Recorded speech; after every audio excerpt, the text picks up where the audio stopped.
کمال اور جگنو۔ گرمیوں میں کمال اور اس کے گھر والے اکثر شام کا کھانا اپنے باغ میں ہی کھایا کرتے تھے۔ ایک شام جب سب کھانا کھا کر فارغ ہو چکے تھے اور میز سے اٹھنے کی تیاریوں میں تھے، کمال نے باغ کے دوسرے سرے پر درختوں کے درمیان ایک روشنی جلتی بجھتی دیکھی۔ اسے تھوڑی سی حیرت ہوئی کہ اس وقت درختوں میں روشنی کہاں سے آ گئی۔ وہ یہ دیکھنے کے لیے درختوں کی طرف بڑھ گیا کہ اس روشنی کی وجہ کیا ہے۔ تھوڑا نزدیک پہنچ کر اس نے دیکھا کہ ایک کیڑا درختوں میں ادھر ادھر گھوم رہا ہے۔ کمال نے آج تک ایسا کیڑا نہیں دیکھا تھا۔ دن کے وقت نظر آنے والے کیڑوں سے اس کی شکل بہت مختلف تھی اور اڑتے ہوئے یہ روشنی بھی پیدا کر رہا تھا۔ کمال کو دیکھ کر کیڑے نے اڑنا بند کر دیا اور اس کے پاس آ گیا۔ ہیلو، اس نے کہا، تم بہت حیران نظر آ رہے ہو۔ میں نے دیکھا کہ تم کافی دیر سے میرا جائزہ لے رہے ہو تو سوچا تم سے دو باتیں کر لی جائیں۔ میرا نام جگنو ہے، انگریزی بولنے والے مجھے گلو ورم کہتے ہیں۔ تمہارا نام کیا ہے؟ میرا نام کمال ہے، کمال نے کہا۔ تمہاری بات درست ہے، میں نے آج تک کوئی ایسا کیڑا نہیں دیکھا جو تمہاری طرح چمکتا ہو۔ تمہارے جسم سے زردی مائل سبز رنگ کی شعاعیں پھوٹ رہی ہیں۔ مجھے یاد ہے کہ ایک مرتبہ میں نے ایک روشن بلب کو چھو لیا تھا تو میرا ہاتھ جل گیا تھا، مگر تمہارا جسم روشن ہو رہا ہے۔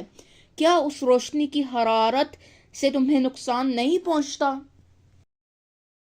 جگنو نے اس بات میں سر ہلایا۔ تم درست کہتے ہو کمال، بلب اور اس جیسی دوسری چیزیں جب روشن ہوتی ہیں تو واقعی بہت گرم ہو جاتی ہیں۔ بجلی کے بلب روشن ہونے کے لیے برقی طاقت کا استعمال کرتے ہیں اور اس طاقت کا کچھ حصہ حرارت میں تبدیل ہو جاتا ہے، اسی لیے بلب گرم ہو جاتا ہے۔ مگر ہمارے جسموں سے جو روشنی خارج ہوتی ہے اس کے لیے ہم کسی بیرونی ذریعے سے توانائی حاصل نہیں کرتے۔ کمال کی سمجھ میں کچھ بات آنے لگی۔ تو کیا اس کا مطلب یہ ہوا کہ تم گرم نہیں ہوتے؟ اس نے دریافت کیا۔ یہی بات ہے، جگنو نے تائید کرتے ہوئے کہا۔ ہم اپنی توانائی خود پیدا کرتے ہیں اور پھر اسے بڑی احتیاط سے استعمال کرتے ہیں۔ اس کا مطلب یہ ہے کہ ہماری توانائی کا ذرا سا حصہ بھی ضائع نہیں ہوتا اور اس میں ایسی حرارت بھی نہیں نکلتی جس سے ہمارے جسموں کو نقصان پہنچ جائے۔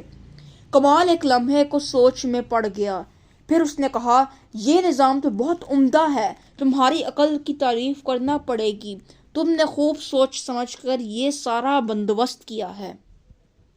تعریف تو ضرور کرنی چاہیے، جگنو نے مسکرا کر کہا، مگر تعریف کا حقدار میں نہیں بلکہ اللہ کی ذات ہے جس نے ہمیں تخلیق کیا اور ہمارے جسم کے ہر حصے کو بہترین انداز میں تخلیق کیا تاکہ ہمارے لیے زندگی آسان ہو سکے اور ہماری اپنی صلاحیتوں سے ہمیں کوئی نقصان نہ پہنچے۔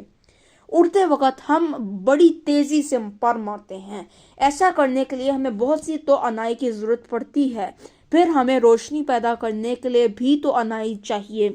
کوئی اور ہو تو اسے مشکل پڑ جائے، لیکن اللہ نے ہمارے جسم کا نظام کچھ ایسا بنایا ہے کہ روشنی پیدا کرنے میں ہمیں زیادہ توانائی استعمال نہیں کرنا پڑتی، اس لیے ہم دونوں کام بڑی آسانی سے کر لیتے ہیں۔ جگنو کی بات خاصی لمبی ہو گئی تھی اور کمال کو بے چینی محسوس ہونے لگی تھی کیونکہ اس کے ذہن میں ایک اور سوال آ گیا تھا۔ جگنو کے خاموش ہوتے ہی اس نے کہا، یہ روشنی جو تم خارج کرتے ہو تمہارے کس کام آتی ہے؟ شبتاب نے کہا، ہم اس روشنی کے ذریعے ایک دوسرے کو پیغام ارسال کرتے ہیں، اس کے علاوہ یہ دشمنوں سے ہماری حفاظت بھی کرتی ہے۔ اگر ہم ایک دوسرے سے کچھ کہنا چاہیں تو ہم اپنی روشنی کو جلا بجھا کر اپنا منشا پورا کر لیتے ہیں۔ میرے دوسرے دوست سمجھ سکتے ہیں کہ میری روشنی کے جلنے بجھنے کا مطلب کیا ہے۔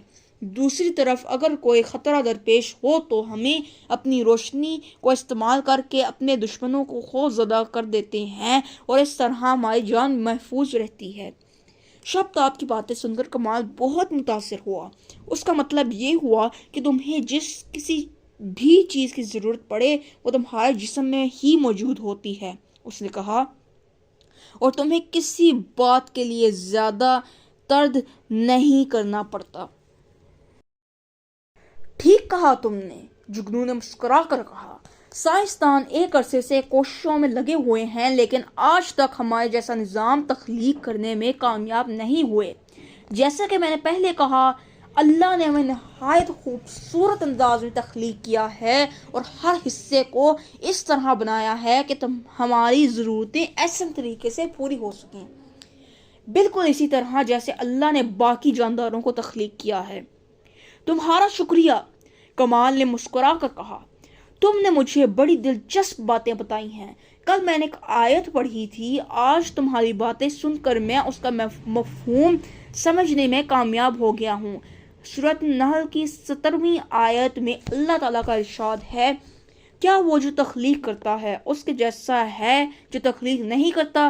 تو کیا تم توجہ نہ دو گے جب ہم اللہ کے بنائے ہوئے سب جانداروں کے بارے میں سوچتے ہیں اور پھر اپنے آپ پر نگاہ ڈالتے ہیں تو توجہ دینے کے لیے بہت سی مثالیں سامنے آ جاتی ہیں۔ ہاں کمال، ہر جاندار اللہ کے اعلیٰ تخلیقی فن کا نمونہ ہے، جگنو نے کہا۔ اب جب کبھی بھی تم کسی چیز کو دیکھو گے تو تمہیں اس میں اللہ کی تخلیقی شان جھلکتی ہوئی نظر آئے گی۔ اب مجھے جانا چاہیے، مگر ہمارے درمیان جو باتیں ہوئی ہیں انہیں کبھی فراموش مت کرنا۔ کمال نے الوداعی انداز میں ہاتھ ہلایا۔